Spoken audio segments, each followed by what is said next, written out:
अस्सलाम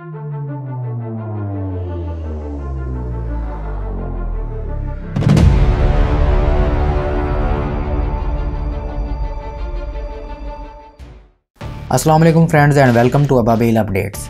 दोस्तों, आज हमने सोचा कि आपको जनरल हमीद गुल के बारे में थोड़ा सा बता दिया जाए ताकि आपको अंदाज़ा हो जाए कि कैसे कैसे हीरे हमने खोए हैं। जनरल हमीद गुल 20 नवंबर 1936 को सरगोदा में पैदा हुए।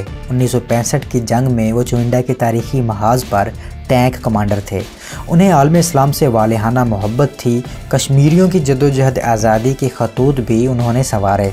जनरल हमीद गुल उन चंद अफसरान में शामिल थे जो मिलिट्री इंटेलिजेंस और इंटर सर्विस इंटेलिजेंस यानी ISI दोनों के सरबराह रहे हैं। अफ़गान जहाद के हीरो लेफ्टिनेंट जनरल हमीद गुल का ताल्लुक खैबर पख्तूनख्वा के ज़िला सवात से था, जहां से उनका ख़ानदान पहले लाहौर और फिर सरगोदा मुंतकिल हो गया। उनका ताल्लुक पख्तूनों की मोहम्मद शाख से था। अक्टूबर 1956 में पाकिस्तान आर्मी में शमूलियत से कबल उन्होंने गवर्नमेंट कॉलेज में भी तालीम हासिल की। उन्हें आर्मर्ड कोर की 19वीं लांसर रेजिमेंट में कमीशन मिला और 18वें PMA लॉन्ग कोर्स में शामिल हुए। 1965 की जंग में चुनिंदा के तारीखी महाज जहां टैंकों की सबसे बड़ी लड़ाई लड़ी गई, जनरल हमीद गुल वहां स्क्वाड्रन कमांडर थे।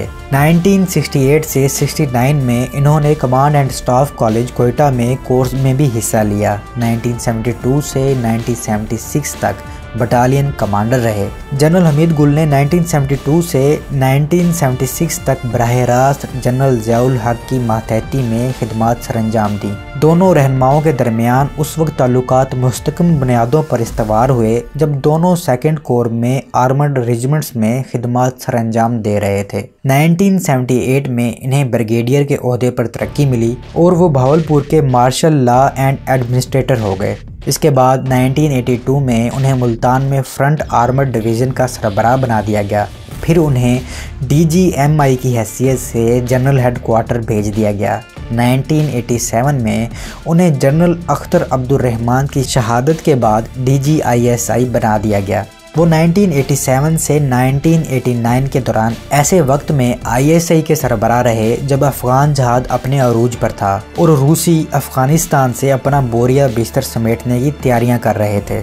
उन्हें अफ़गान जहाद में हिस्सा लेने वाले मुजाहिदीन को 1989 में सोवियत रूस की वापसी के बाद कश्मीर में जहाद शुरू करने पर आमादा करने का क्रेडिट भी दिया जाता है। अफ़गानिस्तान में तालिबान की तश्कील में भी उनका किरदार नज़रअंदाज नहीं किया जा सकता और एक वक्त वो था जब उन्हें गॉडफादर ऑफ तालिबान के नाम से जाना जाता था। वो पाक फ़ौज के उन अफसरान में से थे जिनका वजूद अमेरिका और भारत समेत पाकिस्तान दुश्मनों की निगाहों में हमेशा खटकता रहा। अमेरिका उन पर इल्ज़ाम लगाता रहा कि अफ़गानिस्तान और कश्मीर के जहाद के अलावा उनके अलकायदा वगैरह जैसी तंजीमों से भी रवाबित हैं। उनकी ISI की सरबराही के वक्त मुल्क पर बेनज़ीर की वज़ारत उज़्मा का राज था। मई 1989 में उन्हें बेनज़ीर ने DGISI के ओहदे से हटाकर कोर कमांडर मुल्तान बनाने का हुक्म दे दिया। इस दौरान उन्होंने 1971 के बाद पाकिस्तान की सबसे बड़ी फ़ौजी मशकों ज़रबे मोमिन का इनेकाद किया, जिससे पाकिस्तान दुश्मनों बिलखसूस भारत के हवास बाख्ता हो गए। दोस्तों, 1992 में उस वक्त के फ़ौजी सरबराह आसिफ नवाज़ जंजुआ ने उन्हें वाह आर्डिनेंस फैक्ट्री की तरफ तबादला किया, जिस पर वो फ़ौज से खुद ही रिटायर्ड हो गए। दोस्तों, इन्हें सितारे बसालत और हिलाल इम्तियाज़ से भी नवाजा गया है। उन पर इस्लाम पसंद तंजीमों और अफराद से करीबी ताल्लुकात रखने को इल्ज़ाम की तरह दोहराया जाता है। 12 मार्च 2007 को उन्होंने परवेज़ मुशर्रफ के ख़िलाफ़ भी लिबरल डेमोक्रेटिक पार्टियों के कारकुनों और रिटायर्ड सीनियर आर्मी अफसरान के साथ मार्च में हिस्सा लिया। अमेरिका ने उनका नाम ISI के उन 4 अफसरान में शामिल किया था जो उनके नज़दीक बैनुल-अक़वामी दहशतगर्दी में मुलव्विस थे। ये फहरिस्त अक़वाम मुत्तहिदा की मरकज़ी जनरल को भी भेजी गई, लेकिन चीन ने इसे मुस्तरद करते हुए वेटिव कर दिया। दोस्तों, जुलाई 2010 में विकीलीक्स ने अफ़गान जहाज से मुतल्लिक जो 92,000 दस्तावेज़ात जारी की, उनमें हमीद गुल पर इल्ज़ाम लगाया गया था कि उन्होंने अफ़गानिस्तान में मगरबी और अमरीकी फ़ौज की मौजूदगी को सबूताज़ करने के लिए तालिबान को सपोर्ट किया।